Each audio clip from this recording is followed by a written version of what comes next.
Ce lundi, Dieu te rend tout ce que ton cœur désire, une semaine de fructification éternelle. Élu de Dieu, bien-aimé du Père, toi qui regardes cette vidéo en ce moment précis, sache que ce n'est pas un hasard, ce n'est pas un algorithme qui t'a conduit jusqu'ici. C'est la main souveraine de l'Éternel, ce Dieu qui voit tout, qui entend tout, qui connaît les profondeurs de ton âme et le secret de tes larmes versées dans la nuit. C'est lui qui a orienté tes doigts, tes yeux, ton cœur vers ce message aujourd'hui. Et avant même que tu aies appuyé sur Play, il avait déjà préparé ce mot pour toi, précisément pour cette saison de ta vie. Je suis Georges Rodriguez, serviteur de Dieu, évangéliste, résidant à Marseille, en France, une ville que l'Éternel a touchée, une ville que le Saint-Esprit a visitée, et depuis laquelle une parole d'onction, une parole de révélation divine, une parole qui sort des profondeurs du trône de la grâce te parvient aujourd'hui. Je ne viens pas avec des mots fabriqués. Je ne viens pas avec des discours préparés par la sagesse humaine. Je viens avec ce que le Saint-Esprit a déposé dans mon esprit pour toi, bien-aimé de Dieu. Et si tu reçois cette parole avec foi, avec ouverture, avec une âme prête, alors ce que tu vas entendre dans les prochaines minutes va transformer le cours de ta semaine, et au-delà, le cours de toute ta vie.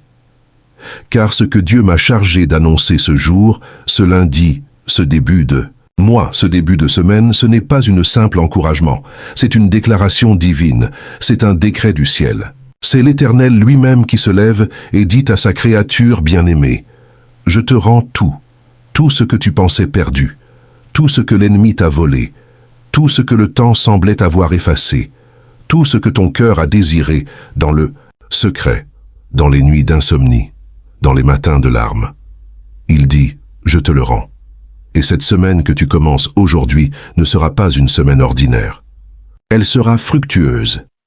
Elle le sera cette semaine, et cette fructification marquera ta vie pour toujours. Tiens-toi prêt. La parole que tu vas recevoir est une parole d'autorité, de révélation, et elle va pénétrer chaque couche de ton être si tu lui ouvres la porte. Mais avant que nous entrions dans le sein des saints de ce message, j'ai besoin que tu fasses quelque chose pour moi et surtout pour toi-même. Si tu n'es pas encore abonné à cette chaîne, les élus du royaume de Dieu, prends maintenant ce bouton d'abonnement et appuie dessus. Car si Dieu t'a conduit ici une fois, il t'y ramènera encore, et chaque fois ce sera une parole neuve, une onction fraîche, une révélation nouvelle. Ne laisse pas passer les prochains messages. Abonne-toi maintenant et active la cloche pour ne manquer aucun mot prophétique que l'Éternel m'ordonne de déposer pour toi. Ensuite, aime cette vidéo, pas pour moi, pour signifier au ciel que tu reçois ce message, que tu l'acceptes, que tu l'honores, et partage-la. Tu ne sais pas qui dans ton entourage est en train de mourir de soif spirituellement, qui attend une parole qui lui redonnerait espoir. Peut-être que c'est ta sœur, peut-être que c'est ton frère, peut-être que c'est un ami qui ne vient plus à l'église, qui a arrêté de prier, qui pense que Dieu l'a oublié. Partage ce message, et tu seras l'instrument de sa délivrance. Et je te demande une chose encore, une chose fondamentale. Reste jusqu'à la fin, reste jusqu'au dernier mot. Car la révélation finale de ce message, ce que l'Esprit de Dieu va déposer dans les dernières minutes de cette vidéo, c'est précisément pour ta destinée. Ce n'est pas pour les autres. C'est pour toi. Ce sont des déclarations prophétiques qui vont activer des portes que tu attends depuis des mois, voire des années. Ne pars pas avant la fin. L'ennemi fera tout pour te distraire, pour te faire décrocher, pour que ton téléphone sonne, pour que quelqu'un t'appelle, pour que tu aies envie de faire autre chose. Résiste. Reste. La récompense est à la fin. Et maintenant, avant d'aller plus loin, je veux te poser une question que je t'invite à écrire dans les commentaires en bas de cette vidéo. Voici la question. Qu'est-ce que ton cœur attend de Dieu en ce début de mois de mars? Quel est le désir le plus profond que tu portes en silence depuis trop longtemps? Quel combat traverses-tu en ce moment et pour lequel tu as besoin d'un retournement divin? Écris-le dans les commentaires, déclare-le. Car quand tu l'écriras, tu feras une chose puissante dans le monde spirituel. Tu sortiras ta foi de l'ombre et tu la mettras en lumière. Et l'Éternel qui voit ce que tu écris va répondre. Je prie pour tous ceux qui commentent. Alors écris, maintenant, et reste avec moi jusqu'à la fin. Bien-aimé de Dieu, je veux que tu comprennes quelque chose d'essentiel avant que nous entrions dans le cœur de ce message. Il y a une vérité que le Saint-Esprit m'a chargé de t'enseigner, une vérité qui va transformer ta façon de voir, ta semaine, ta vie et la manière dont Dieu travaille en toi. Et cette vérité, c'est celle des saisons divines. Dieu n'est pas un Dieu du hasard. Dieu n'est pas un Dieu de l'improvisation. Tout dans son économie divine, dans son plan pour ta vie, obéit à une structure invisible, une structure que les yeux naturels ne peuvent pas voir, mais que l'esprit illuminé par la grâce peut percevoir. Il y a des saisons de préparation, et ces saisons sont souvent douloureuses, souvent silencieuses, souvent incomprises. Il y a des saisons de purification, où il semble que tout s'écroule, alors que c'est lui qui reconstruit. Et il y a des saisons de manifestation, de révélation, d'éclosion, où tout ce qui a été semé dans les larmes est soudainement moissonné dans la joie. Et je dois te dire ce soir, ce matin, cet après-midi, à l'heure où tu regardes cette vidéo, tu es entré dans une saison de manifestation. Le travail de l'intérieur est achevé. La préparation est terminée. La période du désert, que tu as traversée avec des pleurs, avec des questionnements, avec des nuits où tu demandais à Dieu pourquoi cette période touche à sa fin. Et ce lundi de mars, ce premier jour de cette première semaine, est le marqueur divin de ton entrée dans autre chose. Je pense à une femme que j'ai rencontrée il y a de cela quelques années ici à Marseille, dans l'un de nos cultes de prière, du vendredi soir. Elle s'appelait Myriam. Une femme dans la cinquantaine qui avait travaillé toute sa vie, qui avait élevé ses enfants seule après un divorce douloureux, qui avait construit sa foi morceau par morceau, comme on reconstruit une maison détruite par une tempête. Elle venait chaque semaine avec son carnet de prière. Et dans ce carnet, elle avait inscrit depuis des années, année après année, les mêmes demandes. Un emploi stable pour sa fille aînée. La réconciliation avec son fils dont elle était séparée depuis 7 ans à cause d'un héritage de famille mal gérée. Et une paix intérieure qu'elle n'avait jamais vraiment connue, même depuis l'enfance. Chaque vendredi, Myriam venait, s'asseyait au premier rang, levait les mains et priait avec une ferveur que je n'ai vue que chez peu de gens. Et chaque vendredi, en apparence, il ne se passait rien. Mois après mois, saison après saison. Et puis, un jour, un lundi de janvier, elle m'a appelé en pleurant. Mais cette fois, ce n'étaient pas des larmes de douleur, c'étaient des larmes d'émerveillement. Elle me disait, « Frère Georges, sa fille avait reçu une promotion inattendue ce même matin. Son fils l'avait appelée la veille pour lui demander pardon. Et elle-même, sans qu'elle puisse l'expliquer, avait ressenti en se réveillant ce matin-là une paix qu'elle n'avait jamais connue de toute sa vie. Tout en un même temps, tout en une même semaine. Parce que la saison de la manifestation était arrivée, parce que Dieu ne perd pas le compte de ce que tu sèmes. Parce que chaque prière, chaque larme, chaque nuit passée à tenir ferme quand tout en toi voulait abandonner, Dieu les avait enregistrés, conservés, et il attendait le moment parfait pour tout rendre d'un coup, avec intérêt, avec surabondance. C'est ce que je veux que tu comprennes. Cette semaine de mars n'est pas ordinaire pour toi. Elle est le moment de Myriam dans ta propre vie. Elle est le lundi de janvier dans ta propre histoire. Et pour comprendre pleinement ce que Dieu est en train de faire, je dois t'enseigner une autre vérité fondamentale. La vérité des combats invisibles. Car il y a quelque chose que l'ennemi ne veut surtout pas que tu saches. Il ne veut pas que tu saches que tout ce que tu as traversé, toutes les résistances, tous les blocages, toutes les portes fermées, toutes les trahisons, toutes les déceptions, tout cela n'était pas la preuve que Dieu t'avait abandonné. C'était au contraire la preuve que l'ennemi savait ce que tu portais, car tu ne combats pas contre quelqu'un qui n'a pas de valeur. On ne s'attaque pas à quelqu'un qui ne représente rien. L'intensité du combat que tu as mené est directement proportionnelle à la grandeur de ce que Dieu a placé en toi. Il y a un homme que j'ai accompagné pendant 2 ans dans un processus de guérison intérieure et spirituelle. Il s'appelait Théodore. Un homme brillant, bâtisseur dans son âme, avec une vision pour sa communauté, pour sa famille, pour son avenir. Il avait été brisé par une série d'échecs professionnels qui s'étaient enchaînés l'un après l'autre avec une précision qui semblait presque chirurgicale. Une entreprise qu'il avait montée pendant 3 ans et qui s'était effondrée à cause d'un associé qu'il avait trahi. puis un contrat de plusieurs dizaines de milliers d'euros qui lui avait été promis et qui avait été annulé au dernier moment sans explication valable. Puis une relation amoureuse avec une femme qu'il pensait être celle que Dieu lui avait destinée et qui s'était terminée dans la douleur et l'incompréhension. 3 coups. 3 blessures profondes.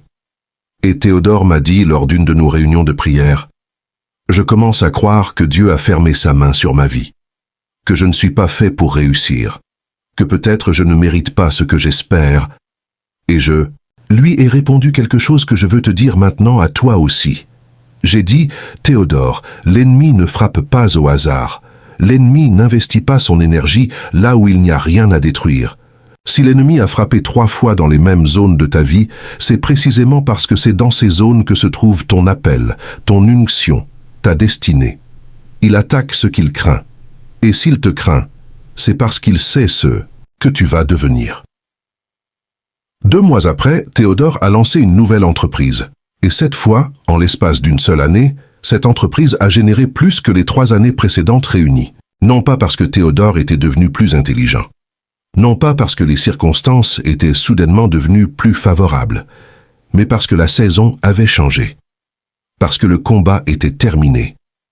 Parce que l'onction qui était sur sa vie s'était libérée et que rien ne pouvait plus la retenir. Et je veux te dire quelque chose de fort maintenant. Si tu t'es reconnu dans l'histoire de Théodore, si tu t'es reconnu dans l'histoire de Myriam, si à un moment quelconque depuis le début de cette vidéo ton cœur a dit oui, c'est de moi dont il parle, alors écoute-moi bien. Ce que tu as traversé n'était pas une punition divine. Ce que tu as traversé était une préparation divine. Il y a une différence immense entre les deux.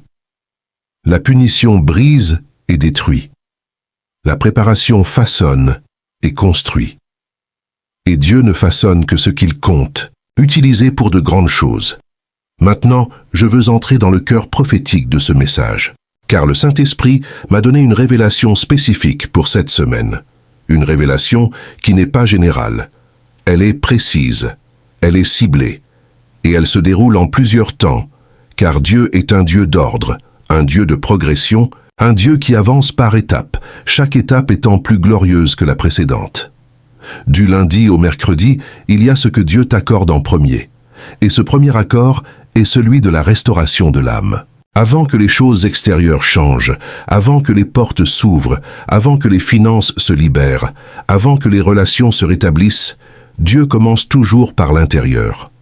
Parce qu'un homme ou une femme qui n'est pas restauré, dans son âme, ne peut pas porter ce que Dieu s'apprête à déposer entre ses mains. Un vase fissuré ne retient pas l'eau qu'on y verse. Et Dieu, dans sa sagesse infinie, répare d'abord le vase. Du lundi au mercredi, l'Éternel t'accorde la paix qui dépasse tout entendement. Cette paix qui n'a rien à voir avec les circonstances. Cette paix qui ne dépend pas de ce que tu vois, de ce que tu lis, de ce que tu entends autour de toi. C'est une paix qui descend des hauteurs célestes et qui vient s'installer comme une colonne de feu au centre de ton être. Et dans cette paix, tu entendras la voix de Dieu plus clairement que jamais. Dans cette paix, les stratégies divines te seront révélées. Dans cette paix, tu sauras exactement quoi faire, exactement où aller, exactement à qui parler, exactement quelle décision prendre. Du lundi au mercredi, Dieu t'accorde aussi la clarté de la vision. Tu sais combien de fois tu as regardé ta vie et tu as eu l'impression de voir à travers un brouillard. Tu savais que tu avais un appel, mais tu ne savais pas comment y accéder. Tu sentais dans ton esprit qu'il y avait quelque chose de grand, qui t'attendait, mais le chemin pour y arriver te semblait obscur, tordu, incompréhensible. Cette semaine, du lundi au mercredi, Dieu souffle sur ce brouillard et il se dissipe. Et tu verras. Tu verras avec la clarté que seul le Saint-Esprit peut donner. Tu verras les étapes à franchir. Tu verras les alliances à faire et celles à défaire. Tu verras ton avenir avec une précision qui va te faire pleurer de reconnaissance. Et du lundi au mercredi, Dieu t'accorde également la guérison des blessures anciennes. Ces blessures que tu portais depuis si longtemps que tu en avais oublié qu'elles étaient là. Ces blessures de l'enfance, de la trahison, de la honte, du rejet. Ces blessures qui n'avaient pas de nom, mais qui orientaient chacune de tes décisions, chacune de tes peurs, chacun de tes doutes. L'Éternel dit, « Je pose ma main sur ces blessures. Et là où tu avais une cicatrice, tu n'auras plus qu'une marque de gloire, un témoignage, une preuve que j'ai été là et que ma main guérit. Je pense à une jeune femme que j'ai connue à Marseille. Elle s'appelait Anaïs, 28 ans, enseignante dans une école primaire du quartier Nord. Elle était venue me voir lors d'une soirée d'évangélisation dans un gymnase du quartier. Et elle m'avait confié avec une grande pudeur quelque chose qui la rongeait depuis l'adolescence. Elle avait grandi dans une maison où son père lui répétait qu'elle n'était pas assez bien, qu'elle n'était pas assez intelligente, qu'elle n'arriverait à rien. Et même si elle avait réussi ses études, même si elle avait un poste, même si de l'extérieur tout semblait aller bien, à l'intérieur elle portait cette voix comme une malédiction. Et chaque fois qu'elle était sur le point de franchir un nouveau palier dans sa vie, quelque chose en elle sabotait tout. Parce que cette voix lui disait « Tu n'es pas assez bien pour ça ». Lors de notre prière ensemble, j'ai demandé au Saint-Esprit de venir toucher cette blessure précise. Et pendant la prière, Anaïs a pleuré pendant 20 minutes sans que je lui dise quoi que ce soit. Simplement sous l'action de l'Esprit. Et à la fin, elle m'a regardé et elle m'a dit « La voix, c'est « Arrêtez, je ne l'entends plus ». Et à sa place, j'entends quelque chose que je n'avais jamais entendu avant. J'entends que je suis aimé. C'est ce que Dieu veut faire pour toi du lundi au mercredi. Guérir, restaurer, clarifier, pacifier. Ce sont les fondations de tout ce qui vient après. Et maintenant, nous entrons dans le deuxième temps de cette semaine prophétique. Du mercredi au vendredi, quelque chose de différent se produit. Quelque chose de plus externe, de plus visible, de plus tangible. Car une fois que l'intérieur est restauré, Dieu peut travailler l'extérieur. Une fois que l'âme est pacifiée, les signes peuvent se manifester. Une fois que les blessures sont guéries, les portes peuvent s'ouvrir. Du mercredi au vendredi, l'Éternel t'accorde des signes concrets de sa faveur dans ta vie quotidienne. Et je veux que tu entendes bien le mot faveur, parce qu'il y a une différence entre travailler pour quelque chose et le recevoir par faveur. Travailler pour quelque chose dépend de tes forces, de tes compétences, de ta capacité. Recevoir par faveur dépend de celui qui t'accorde cette faveur. Et quand Dieu décide de te faire grâce, nul ne peut s'y opposer. Les portes qui restaient, fermées malgré tes efforts, vont s'ouvrir non pas parce que tu as mieux frappé dessus, mais parce que Dieu a simplement dit oui. Du mercredi au vendredi, tu vas voir des connexions divines se produire. Des rencontres qui n'auront pas l'air de grand-chose sur le moment, mais qui vont se révéler être des pivots de ta destinée. Il y a des gens que Dieu va placer sur ton chemin cette semaine. Des gens que tu n'as peut-être jamais vus avant. Des gens qui ont exactement ce dont tu as besoin et qui, pour une raison qu'ils ne pourront pas eux-mêmes expliquer, vont être attirés vers toi. Ces connexions divines ne se fabriquent pas. Elles se reçoivent.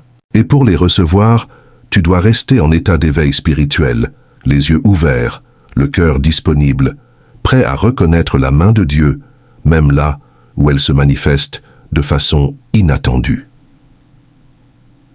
Je me souviens d'un homme, un entrepreneur que j'appellerai Samuel, un homme de foi authentique qui m'avait contacté depuis Lyon par message il y a environ 18 mois. Il me disait qu'il cherchait depuis 2 ans un partenaire commercial pour lancer un projet dans le domaine de l'alimentation biologique. Il avait tout préparé, le business plan, la structure juridique, le financement partiel. Mais il lui manquait un partenaire qui apporterait à la fois des compétences en distribution et un réseau suffisant pour lancer vraiment les choses. Il priait pour cela depuis 2 ans. Et rien ne venait. 2 ans de prière, 2 ans de recherche, 2 ans de réunions infructueuses avec des gens qui s'engageaient, puis se désistaient.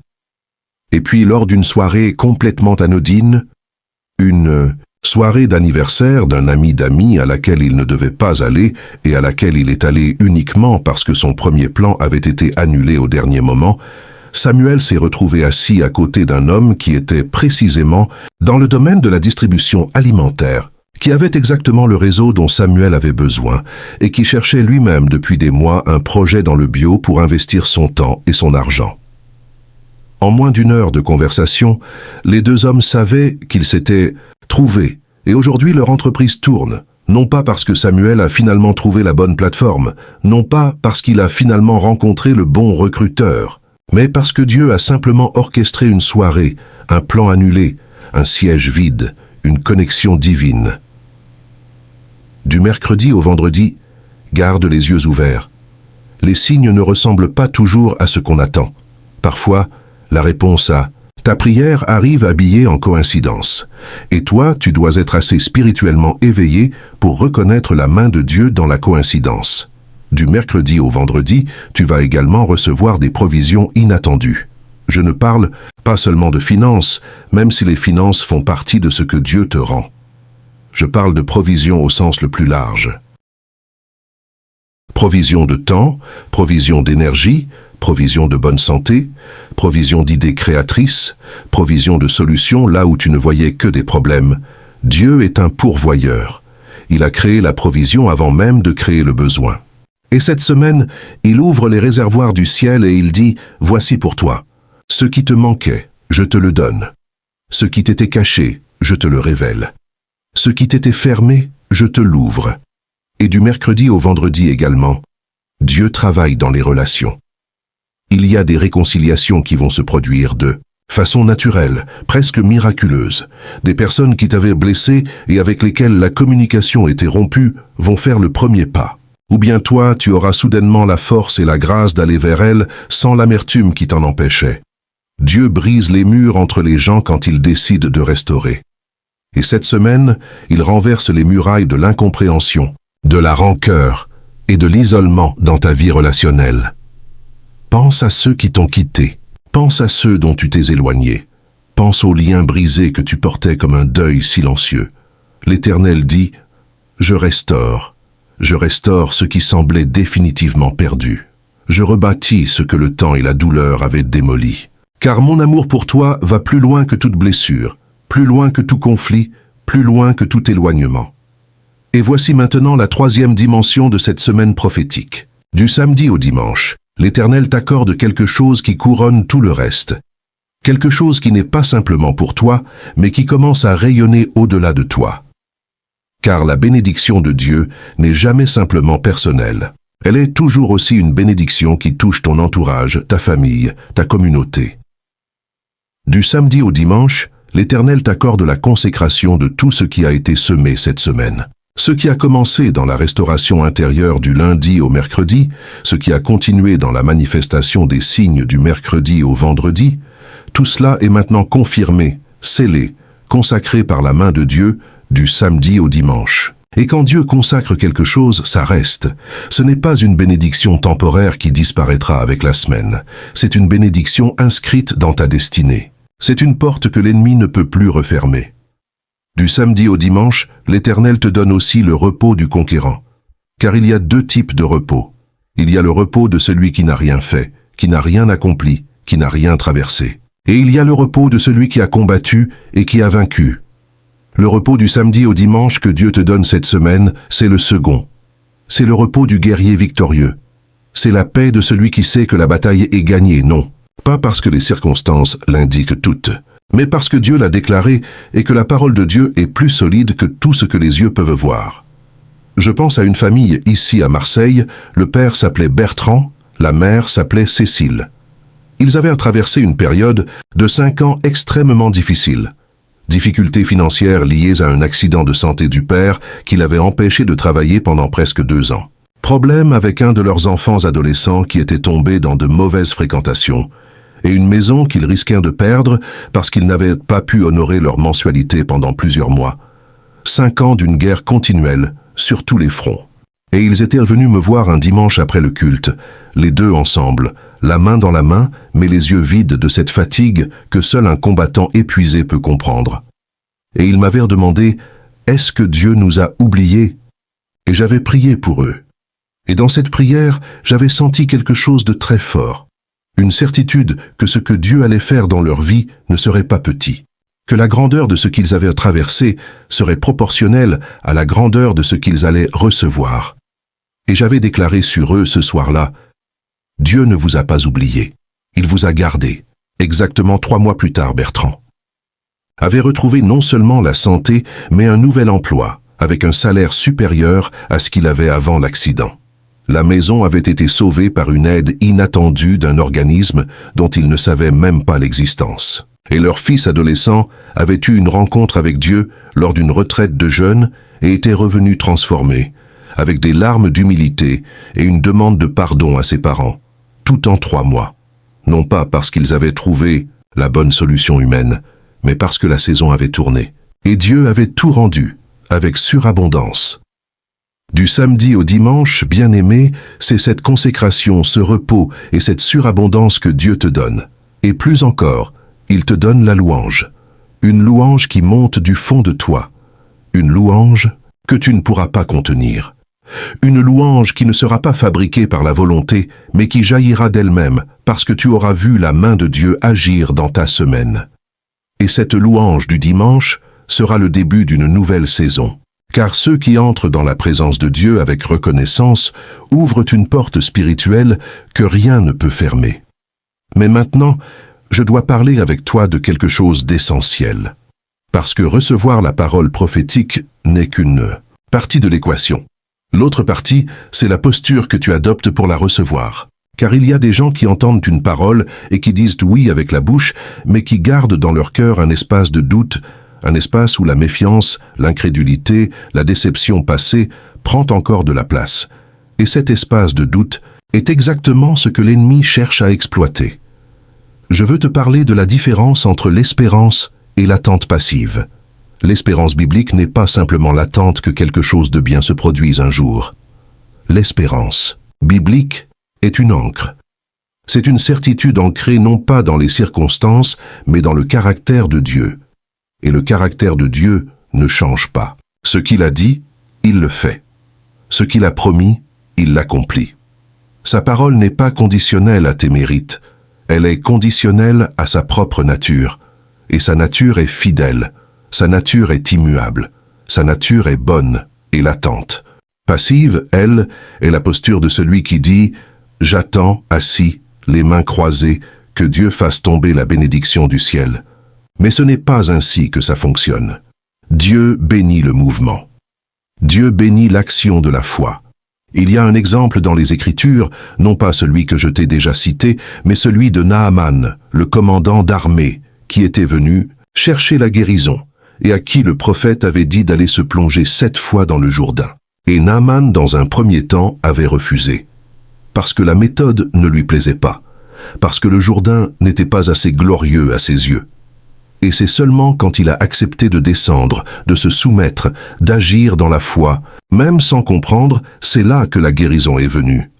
Ce que Dieu te demande cette semaine, c'est de descendre dans ton Jourdain. Il y a quelque chose que tu sais que tu dois faire et que tu n'as pas encore fait. Il y a un pas que tu dois franchir et que tu repousses depuis trop longtemps. Il y a une décision que tu dois prendre et que tu remets à plus tard. Et Dieu te dit ce lundi matin, c'est le moment. Descends, agis. Et au 7e pas, tu verras ma gloire. Je t'en donne un exemple encore. Il y a quelques mois, j'ai échangé par message avec un homme qui m'avait écrit depuis Abidjan, en Côte d'Ivoire. Il s'appelait Arnaud. Un homme en milieu de carrière qui avait une vision claire de ce à quoi il était appelé. Une vision dans la formation professionnelle pour les jeunes de sa communauté. Il avait tout dans sa tête. Il avait même rédigé un premier programme. Mais il n'avait pas osé franchir le pas, parce qu'il attendait le signal parfait. Il attendait d'avoir toutes les ressources d'abord. Il attendait que les circonstances extérieures soient idéales. Il attendait que les gens autour de lui valident son projet. Et chaque semaine qui passait, il revenait me dire « Pas encore, ça n'est pas le bon moment. » Et un jour, je lui ai dit avec amour, mais avec fermeté « Arnaud, le bon moment. » Que tu attends n'existe pas dans le monde naturel. Le bon moment est créé par l'acte de foi. Avance avec ce que tu as, et Dieu complétera ce qui manque. Et Arnaud a franchi le pas. Il a organisé sa première session de formation avec seulement 8 jeunes dans une salle de quartier qu'un ami lui avait prêtée gratuitement. 8 personnes. C'était modeste, c'était petit aux yeux du monde, mais c'était son Jourdain. Et au fur et à mesure qu'il continuait, la taille des groupes a augmenté. Les partenariats sont venus. Un organisme institutionnel l'a contacté pour lui proposer un financement. Et aujourd'hui, son centre forme des dizaines de jeunes chaque mois. Tout a commencé par un acte de foi avec seulement 8 personnes dans une salle de quartier. C'est ce que l'Éternel te demande cette semaine. Pas la perfection. Pas les ressources complètes. Pas la validation de ton entourage. Juste le premier pas de foi. Et il fera le reste. Je veux maintenant entrer dans les révélations prophétiques, ce que j'entends dans l'Esprit, pour toi. Ce que le Saint-Esprit me charge de proclamer avec autorité sur ta vie en ce début de semaine de mars. J'entends que Dieu est en train de renverser des structures qui t'opprimaient, des structures d'injustice, des structures de limitation, des structures de domination que l'ennemi avait érigées autour de toi pour t'empêcher de te déployer. Et je vois ces structures, pas physiques, mais spirituelles, commencer à vaciller, commencer à se fissurer, commencer à tomber les unes après les autres.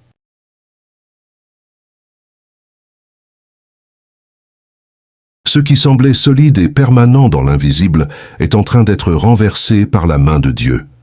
Je déclare sur ta vie que des portes qui étaient fermées depuis des mois, voire des années, vont s'ouvrir cette semaine. Des portes que tu avais frappées jusqu'à t'en fatiguer les mains. Des portes derrière lesquelles tu savais qu'il y avait ta destinée, mais auxquelles tu n'avais pas accès. Ces portes s'ouvrent, non pas parce que quelqu'un de l'intérieur a décidé de t'y laisser entrer, mais parce que Dieu a ordonné que la porte s'ouvre. Et quand Dieu ordonne, les gardes s'écartent, les murs s'effacent, les obstacles s'évanouissent. Je déclare sur ta vie que des ressources inattendues vont se manifester, de l'argent que tu n'attendais pas. Une opportunité que tu n'avais pas cherchée, un héritage, une restitution, une faveur financière qui arrive de là où tu ne regardais pas, car Dieu a 1000 chemins pour t'apporter sa provision, et tu n'es pas obligé de savoir lequel il va choisir. Tu dois simplement rester prêt à recevoir. Je déclare sur ta famille que le Seigneur pose une protection spéciale. Chaque membre de ta famille est couvert. Les enfants, les parents, les frères et sœurs, le conjoint ou la conjointe. L'Éternel dit, « Je suis le rempart de ta maison. Aucun filet de l'ennemi ne traversera la frontière que j'ai tracée autour de ceux qui t'appartiennent. » Je déclare que des révélations spirituelles vont venir à toi cette semaine, des compréhensions nouvelles de ta destinée, des clarifications sur des questions que tu portais depuis longtemps, des confirmations, de promesses que tu pensais avoir mal comprises. L'Esprit de Dieu va illuminer ta route d'une façon telle que tu n'auras plus à douter de la direction que tu dois prendre. Et je déclare sur ta santé que l'Éternel est le guérisseur de toutes tes maladies. Ce mal que tu portes dans ton corps, cette fatigue chronique, cette douleur qui revient, ce symptôme que les médecins peinent à expliquer, la main de Dieu se pose sur toi maintenant. Et là où la médecine a ses limites, Dieu n'en a pas. Il guérit ce que les hommes ne peuvent pas guérir. Et cette semaine, tu vas sentir une transformation dans ton corps, une légèreté, une vitalité nouvelle, un souffle nouveau qui entrera dans tes poumons et dans ta vie tout entière. Je dois maintenant te parler d'une chose que peu de prédicateurs osent aborder franchement. Je dois te parler de l'ennemi de ta destinée et de pourquoi tu ne dois pas le craindre, mais tu dois le reconnaître. L'ennemi travaille dans le domaine de la suggestion et de la déception. Il ne peut pas te détruire directement. Dieu ne lui a pas donné ce pouvoir sur la vie de ses enfants. Mais il peut te convaincre que tu es déjà détruit. Il peut te souffler à l'oreille que c'est trop tard, que tu as trop péché, que tu as trop attendu, que les années perdues ne peuvent pas être récupérées, que ceux qui ont réussi ont quelque chose que toi tu n'as pas. Et si tu crois ces mensonges, tu agiras en conséquence, tu resteras paralysé, tu renonceras, tu accepteras moins que ce que Dieu t'a destiné. Mais je veux briser cette paralysie sur toi maintenant. En autorité, au nom de ce Dieu qui m'a envoyé, porter ce message, je déclare que les mensonges de l'ennemi sur ta destinée sont brisés aujourd'hui. Ce sentiment d'indignité, brisé. Ce sentiment de retard, brisé. Ce sentiment que c'est trop tard pour toi, brisé. Ce sentiment que tu n'as pas ce qu'il faut pour ce à quoi tu es appelé, brisé. Car voici ce que je vois dans l'esprit. Je vois quelqu'un, peut-être toi, peut-être quelqu'un qui te ressemble, qui a porté un songe dans son cœur pendant 10, 15, 20 ans. Ce songe a été enterré sous les déceptions, sous les humiliations, sous les années de vaches maigres. Ce songe s'est mis à dormir dans les profondeurs de ton âme comme une graine dans un sol gelé. Et le gel a duré longtemps. Si longtemps que tu as commencé à croire que la graine était morte. Mais une graine enterrée dans un sol gelé n'est pas morte. Elle attend la saison. Et cette semaine, le gel se brise. Et la graine qui dormait va germer. Et tu vas voir pointer hors de la terre quelque chose que tu pensais définitivement perdu. Ton songe n'est pas mort. Il était en dormance. Et il reprend vie cette semaine. Je veux maintenant te donner des armes spirituelles pour traverser cette semaine avec autorité. Car recevoir la parole prophétique est le commencement. La vivre est le vrai chemin. La première arme que je te donne, c'est la prière de déclaration. Chaque matin de cette semaine, avant même de faire quoi que ce soit d'autre, lève-toi et déclare à haute voix que tu es béni. Que cette journée est une journée de faveur. Que la main de Dieu est sur ta vie. Que rien ne peut te retrancher de l'amour de Dieu. Dis-le à voix haute. Pas dans ta tête. À voix haute. Parce que tes oreilles ont besoin d'entendre ta propre foi déclarée. Et parce que les puissances des ténèbres ont besoin d'entendre que tu sais qui tu es. La deuxième arme, c'est la gratitude intentionnelle. Chaque soir, avant de dormir, prends 5 minutes et remercie Dieu pour 3 signes concrets de sa présence dans ta journée. Même si la journée a été difficile, même si rien de spectaculaire ne s'est produit. 3 signes. Ils seront là si tu les cherches. Une conversation encourageante. Une idée qui est venue à point nommé. Un obstacle qui ne s'est finalement pas manifesté comme tu le craignais. Dieu parle dans les petits signes. Et quand tu les reconnais, tu entraînes ton âme à voir sa main partout. Et quand tu vois sa main partout, ta foi grandit. Et quand ta foi grandit, les miracles se multiplient. La troisième arme, c'est le jeûne du lundi. Je t'invite, si tu en as la force, et si aucune raison médicale ne t'en empêche, à commencer cette semaine avec un jeûne partiel ou total du lundi. Car le jeûne est une arme spirituelle qui parle de priorité, qui dit à Dieu que tu le mets au-dessus de tes besoins physiques, qui dit à ton propre esprit que tu prends cette semaine au sérieux, et qui envoie dans le monde invisible un signal de sérieux, de détermination, de consécration. Le jeûne ne change pas Dieu. Il te change toi. Il te rend plus sensible, plus perméable à son action, plus attentif à sa voix. La quatrième arme, c'est la communion avec des frères et sœurs de foi. Ne traverse pas cette semaine seul. Appelle un ami dans la foi. Partage ce message avec lui. Priez ensemble même par téléphone. Car là où 2 ou 3 sont réunis en son nom, sa présence est au milieu d'eux. Et sa présence dans ta semaine est la garantie de tout le reste. Bien-aimés, nous approchons de la fin de ce message. Et je veux que ces dernières minutes soient les plus précieuses de toute la vidéo. Je veux que tu gardes ce qui suit gravé dans ton esprit et dans ton cœur. Ce que tu as traversé jusqu'ici n'était pas inutile. Pas un combat, pas une larme, pas une nuit d'insomnie, pas une prière montée dans le vide, pas un jeûne consacré dans la douleur, pas une louange offerte dans les ténèbres n'a été perdu. L'Éternel a un registre. Il a un cahier comptable parfait. Et il ne doit rien à personne, mais il est fidèle à lui-même. Et sa fidélité à lui-même signifie que tout ce que tu as semé dans la foi sera récolté dans la joie, sans exception, sans oubli, sans perte. Je pense à Déborah dans les Écritures, cette femme de foi et d'autorité qui jugeait un peuple, qui guidait des guerriers, qui portait la parole de Dieu avec une puissance que même les hommes les plus forts de son époque reconnaissaient. Déborah était une femme qui se levait tôt avant que les autres ne soient debout. Elle était une femme qui travaillait dans l'ombre avant d'être connue dans la lumière. Et quand le moment de sa manifestation est arrivé, elle n'a pas tremblé. Elle a marché avec assurance parce que sa préparation dans l'ombre avait été réelle. Et je te dis à toi, qui que tu sois, que tu te lèves tôt, toi aussi, que tu travailles dans l'ombre, que tu prépares, que tu pries, que tu persévères. Ton moment de Déborah arrive. Ton moment de manifestation arrive. Cette semaine en est le début. Et je pense aussi à Élisée et à la femme sunamite dans les Écritures. Cette femme qui avait fait bâtir une chambre pour le prophète sur son toit, par générosité, sans rien demander en retour. Et le prophète lui avait annoncé qu'elle porterait un enfant. Et elle avait porté cet enfant. Et cet enfant était mort. Et elle était allée trouver le prophète avec une foi silencieuse et une détermination farouche. Elle n'avait pas pleuré en public. Elle n'avait pas crié au scandale. Elle avait gardé au fond d'elle une certitude que la parole de Dieu ne pouvait pas se taire pour toujours. Et le prophète était allé dans la chambre, s'était allongé sur l'enfant, et la vie était revenue.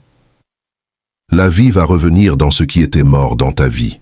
Les songes morts vont revivre. Les projets morts vont se ranimer. Les relations mortes, celles que Dieu veut restaurer, vont reprendre souffle. Car Dieu est un Dieu de résurrection. Pas seulement le dimanche de Pâques, chaque jour de l'année. Et particulièrement cette semaine, je pense aussi à une femme de ma connaissance, une fidèle de notre assemblée à Marseille, que j'appellerai Lucie. Lucie avait 55 ans. Elle attendait depuis plus de 20 ans que son mari qui avait quitté la foi revienne à Dieu. 20 ans de prières silencieuses. 20 ans de nuits passées à intercéder pour quelqu'un qui semblait de plus en plus dur de cœur, de plus en plus éloigné, de plus en plus imperméable. Et les gens autour d'elle lui disaient doucement, avec bienveillance mais avec l'air de quelqu'un qui a renoncé à espérer pour elle, peut-être que ce n'est pas dans le plan de Dieu, peut-être que certaines choses ne changent pas, peut-être que tu devrais accepter la situation telle qu'elle est. Lucie n'a jamais accepté ce discours. Elle n'a jamais arrêté de prier. Et une nuit, son mari, qui regardait une émission à la télévision, est tombé sur un témoignage de foi qui l'a saisi au cœur d'une façon qu'il n'a pas su expliquer. Et quelque chose en lui s'est brisé. Il a pleuré seul devant la télévision.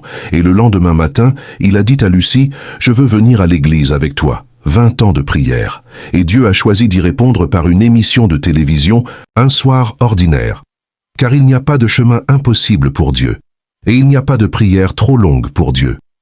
Lucie a pleuré pendant toute la durée du culte ce dimanche-là. Et ses larmes étaient les plus belles que j'ai jamais vues. Ta Lucie est en toi. Tiens, ne lâche pas.